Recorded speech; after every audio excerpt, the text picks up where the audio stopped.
I want to focus on technology, particularly certain sectors.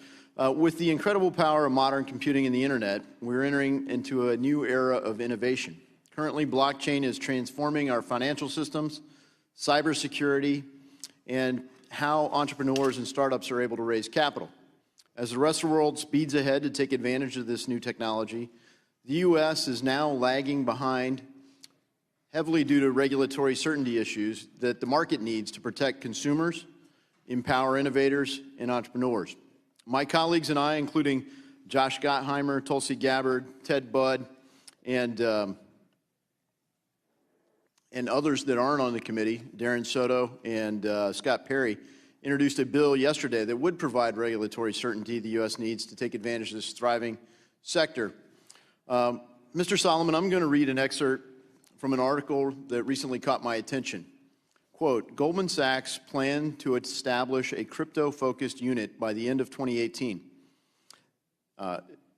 as reported by Bloomberg in December last year. However, on September 5th, Business Insider reported that unnamed sources said the firm is scrapping crypto trading desk plans due to an unclear regulatory environment in the crypto industry.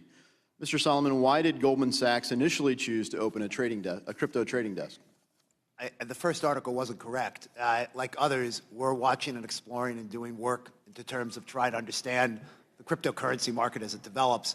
We have some clients that have certain functionality that we've engaged with them on, clearing physical futures. But other than that, we never had plans to open a cryptocurrency trading desk. We might at some point in time, but there's no question when you're dealing with cryptocurrency, it's a new area, there are a lot of issues, it is unclear from a regulatory perspective, and it's not clear whether or not, in the long run, as a currency, those technologies are going to work and be viable. Clearly, and certainly some of those tokens that are issued are awaiting definition as to what will be a security, what is not a security, what's the appropriate trading platform. There are a number of issues that our bill goes into, and frankly, even things that will be needed to address afterward. Mr. Dimon, in 2017, you called cryptocurrencies, quote, not a real thing. But this year, your firm unveiled JPM Coin and stated, quote, we are supportive of cryptocurrencies as long as they are properly controlled and regulated. Why the shift? So the blockchain is real. It's a technology. A lot of people use it and testing it today, and we think it will work over time. But the part that's not real is the cryptocurrency is not supported by anything. There's no value behind it other than what the next person will pay for it. And they have serious issues about that. The JP Morgan coin is a token which is supported by a deposit at JP Morgan. So it can be shipped around the world real time. It can go with a lot of data on it. You can split it into pieces, and the second someone wants cash, we can move the cash to. So the settlements will happen almost instantaneously, and there will be a blockchain distributed ledger. And how will that facilitate better payment systems if it works correctly? Yeah, well, the payment systems today, they do work and they're very cheap. But the fact is, this might be a faster way. It could be faster. It comes with data, and everyone would have the same data at the same time. So instead of us having to call each other's banks up and saying, what happened to that shipment from Singapore, we just go to the same screen and see it right away. Because of the nature of the blockchain, it's inherently more transparent. Yes, it's got to be secure, and it's got to be, in this case, permissioned. Not everyone can access it because we need real security around things like movement of money. Thank you very much.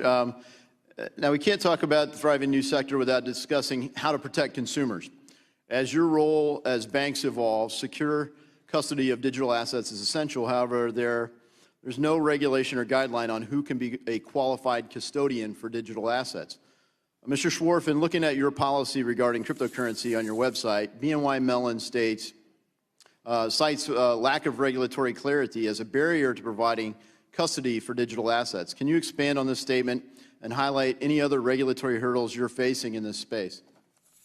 Sure. I think just as the website says, there is lack of clarity, and I think that's one thing that stands in the way. Quite honestly, it's something that cryptocurrencies are very early in their existence. They're not significant today to speak of in terms of being used as a real currency to move value. And so we're actively thinking about what we want to do. One of the biggest issues that we have relates to anti-money laundering and KYC. Thank you. My time has expired, and I yield.